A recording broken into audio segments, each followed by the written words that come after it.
Tekan lagi.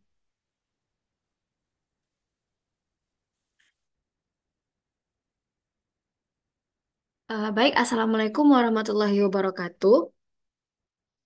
Sebelumnya, perkenalkan nama saya Duhaira Ratu Hussein dengan NIM 2204214. Dan juga teman saya dan juga rekan saya Cindy Aulia dengan NIM 2204212 akan mempresentasikan terkait kasus bencana banjir yang merupakan kelompok 4.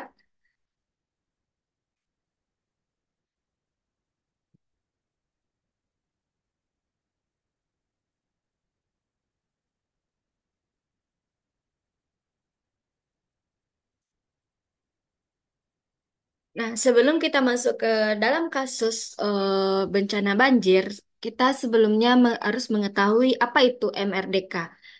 MRDK atau Manajemen Risiko dan Kebencanaan merupakan sebuah pendekatan sistematis yang penting untuk membangun ketahanan masyarakat dan organisasi terhadap ancaman. Manajemen risiko tentunya berfokus pada identifikasi, analisis, dan mitigasi potensi bahaya melalui proses siklus yang mencakup pemetaan risiko, evaluasi dampak, dan penerapan strategi pengendalian adaptif. Sementara itu, manajemen bencana adalah aplikasi khusus dari manajemen risiko yang berfokus pada manajemen bencana yang mencakup tiga fase utama, yakni prabencana atau kesiapsiagaan dan mitigasi, kemudian tanggap darurat atau evakuasi dan logistik, dan terakhir pasca bencana, yakni pemulihan dan rekonstruksi. Nah, kedua disiplin ilmu ini tentunya saling terkait dalam prinsip membangun kembali dengan lebih baik, yang tidak hanya bertujuan untuk memulihkan kondisi prabencana saja, akan tetapi meningkatkan kapasitas adaptasi masyarakat dan infrastruktur yang bertujuan untuk menghadapi tantangan di masa depan.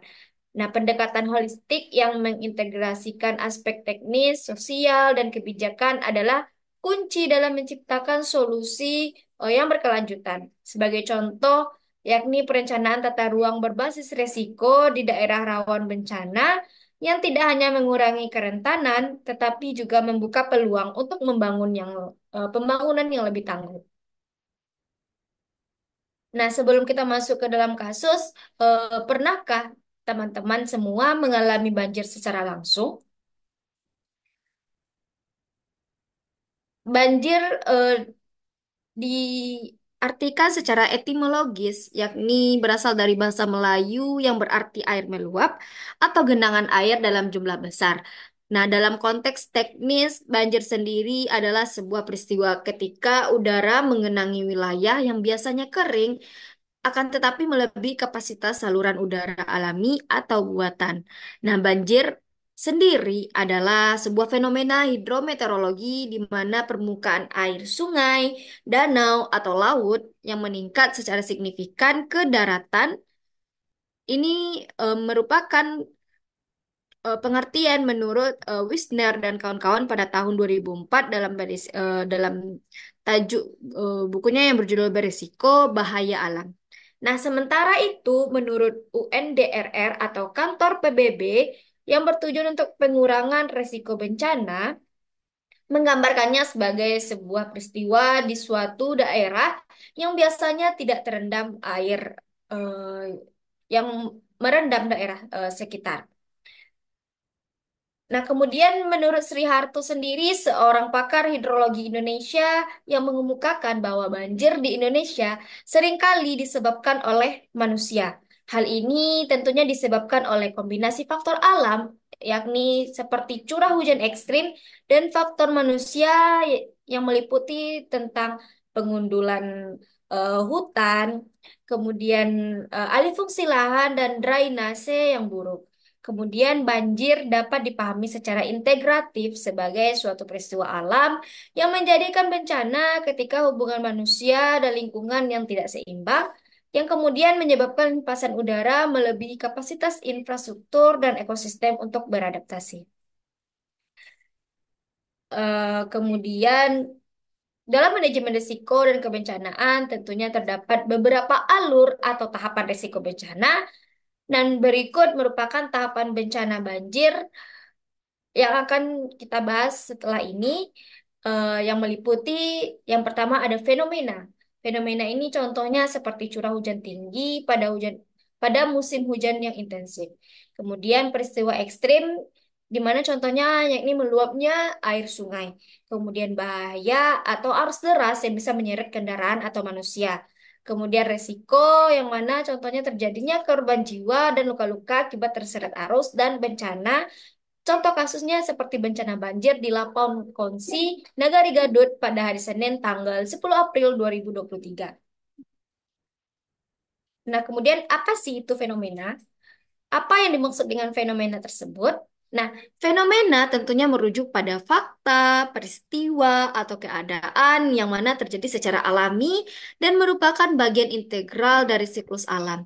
Nah, kejadian-kejadian ini tentunya bersifat objektif, dapat diamati, dan seringkali berulang seiring dengan pola tertentu yang telah diatur oleh hukum alam. Misalkan saja, seperti curah hujan tinggi, yang mana merupakan sebuah fenomena cuaca ekstrim di mana ketika suatu wilayah menerima resipitasi yang melebihi normal dalam waktu yang singkat.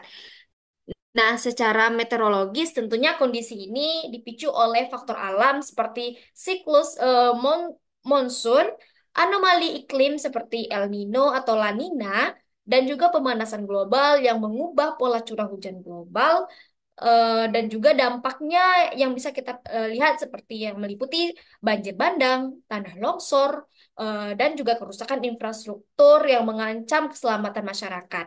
Nah, fenomena ini eh, tentunya semakin intens dan tidak terduga diakibatkan perubahan iklim sehingga tentunya memerlukan sistem peringatan dini yang akurat dan juga adaptasi berbasis ekosistem. Nah, pemahaman pola curah hujan ekstrim tentunya juga menjadi kunci dalam mitigasi bencana dan perencanaan tata ruang berkelanjutan. Nah, kemudian apa itu peristiwa ekstrim? Dan kemudian bagaimanakah peristiwa ekstrim tersebut? Tentunya peristiwa ekstrim seperti meluapnya air sungai merupakan sebuah peristiwa ekstrim dalam sistem geofisika yang mana menunjukkan variabilitas tinggi dalam siklus hidrologi. Nah, fenomena ini juga terjadi ketika volume air melebihi kapasitas aliran sungai yang menyebabkan genangan di air yang biasanya kering dan juga penyebab utamanya seperti meliputi curah hujan yang ekstrim, perubahan tata guna lahan, sedimentasi, dan kerusakan infrastruktur pengendali banjir. Nah, dengan penyebab utamanya itu tentunya kita dapat ketahui bahwa dampaknya yang meliputi mencakup kerusakan properti, gangguan transportasi, dan juga ancaman keselamatan masyarakat. Dalam konteks perubahan iklim ini, tentunya frekuensi dan intensitas kejadian ini semakin meningkat dengan pola yang sulit diprediksi dan memerlukan pendekatan manajemen risiko yang komprehensif.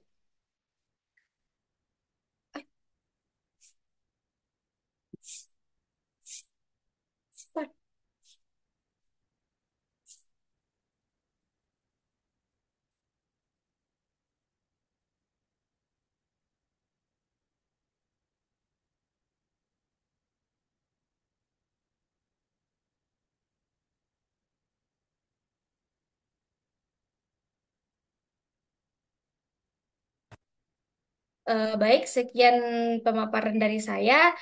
Pemaparan selanjutnya akan disampaikan oleh rekan saya. Baiklah, terima kasih kepada moderator. Di sini saya akan menyampaikan pemaparan materi bahaya. Arus deras adalah bahaya hidrometeorologis yang berpotensi menimbulkan kerugian bagi manusia, harta benda, dan lingkungan. Fenomena ini terjadi ketika aliran air mencapai kekuatan cukup untuk menyeret kendaraan, manusia, atau material lainnya. Pembentukannya melibatkan faktor topografi curam, volume air besar yang datang tiba-tiba, serta dasar sungai yang licin atau berbatu. Nah, masyarakat di daerah rawan mengembangkan kearifan lokal untuk mengenali tanda-tanda alam meskipun arus deras tetap sulit diprediksi. Dalam manajemen bencana, arus deras termasuk bahaya khusus karena datang mendadak dengan daya rusak tinggi, sehingga membutuhkan sistem peringatan dini dan edukasi masyarakat yang efektif. Selanjutnya resiko. Nah, resiko ini dapat terjadinya korban jiwa dan luka akibat terseret arus deras merupakan hasil interaksi kompleks antara bahaya alam, kerentanan masyarakat, dan elemen sosial di wilayah tertentu. Probabilitas risiko ini meningkat secara signifikan ketika kekuatan arus deras bertemu dengan faktor kerentanan seperti kurangnya pemahaman masyarakat tentang tanda-tanda bahaya, minimnya infrastruktur peringatan dini, atau lokasi pemukiman yang terlalu dekat dengan aliran sungai. Elemen sosial seperti tingkat pendidikan, ketersediaan sarana evakuasi, dan responsivitas pemerintah dalam manajemen bencana turut menentukan besarnya dampak yang mungkin terjadi.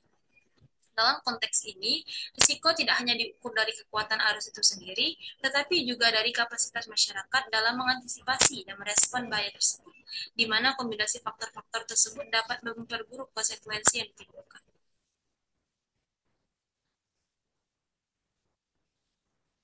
Nah, bencana banjir. Bencana banjir yang terjadi di Lampau Konsi menunjukkan interaksi kompleks antara faktor alam dan kerentanan sosial. Curah hujan ekstrim sebagai bahaya fisik bertemu dengan kerentanan wilayah seperti topografi aliran sungai, perubahan tata guna lahan, dan kapasitas adaptif masyarakat yang terbatas. Faktor sosial seperti pemukiman padat di bantaran sungai, drainase kurang optimal, dan infrastruktur pengendali banjir yang minim memperparah dampaknya. Banjir ini merendam puluhan rumah, mengganggu ekonomi, dan mengancam keselamatan warga, menunjukkan interaksi bahaya alam dengan kerentanan masyarakat. Kasus ini menegaskan pentingnya pendekatan berbasis risiko yang memadukan aspek ekologis dan sosial budaya dalam pengelolaan wilayah rawan banjir. Siklus manajemen bencana.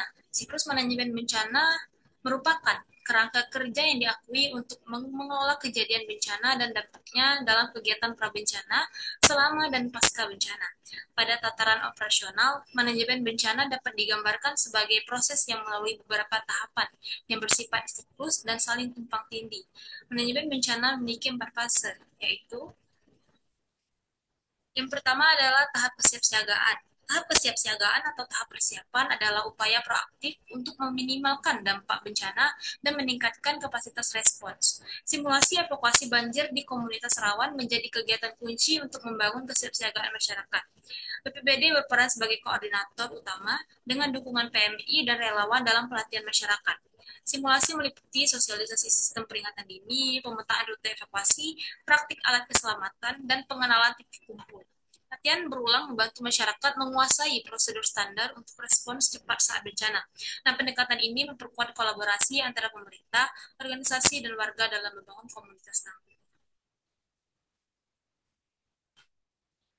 Tahap yang kedua yaitu respon. Nah, tahap respon bencana ini adalah tindakan darurat pasca bencana untuk mengurangi dampak dengan evakuasi warga dari zona banjir sebagai kegiatan utama.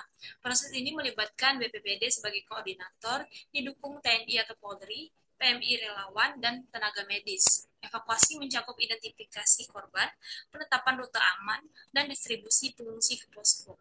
Keberhasilan tergantung pada kecepatan respons, ketersediaan transportasi darurat, dan koordinasi antar lembaga. Nah, tantangan utamanya meliputi arus deras, luasnya genangan, serta penanganan kelompok rentan, lansia, anak disabilitas yang memerlukan perhatian khusus.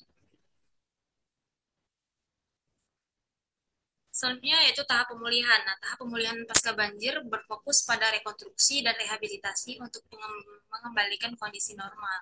Kegiatan utama mencakup pembersihan area terdampak dan perbaikan fasilitas umum seperti jalan, jembatan, sekolah, dan puskesmas. Proses ini melibatkan kolaborasi antara pemerintah daerah sebagai koordinator, Kemensos, LSM, dan partisipasi masyarakat terdampak. Pemulihan tidak hanya fisik tetapi juga mencakup aspek psikososial dan ekonomi melalui program pemberdayaan masyarakat. Tantangan utamanya meliputi keterbatasan anggaran, koordinasi antar lembaga, serta kebutuhan pendampingan berkelanjutan untuk memastikan efektivitas dan berkelanjutan proses pemulihan.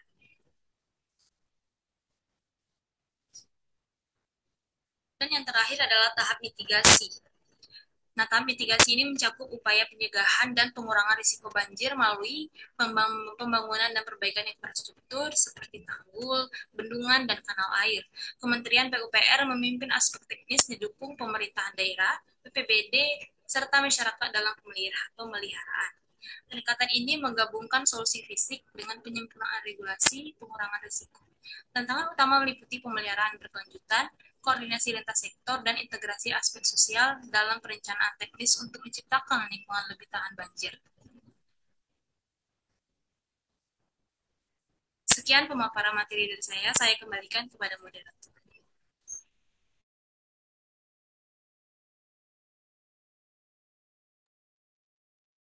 Baik, terima kasih kepada rekan saya yang telah memaparkan materi terkait dengan bencana banjir. Nah, dengan berakhirnya pemaparan materi tadi, maka presentasi pada hari ini dikatakan selesai. Saya mau mengucapkan mohon maaf jika ada kata-kata saya yang salah dan juga rekan saya ada yang salah. Kami berdua mengucapkan mohon maaf. Dan saya akhiri dengan wabillahi taufik wal hidayah. Assalamualaikum warahmatullahi wabarakatuh. Waalaikumsalam warahmatullahi wabarakatuh.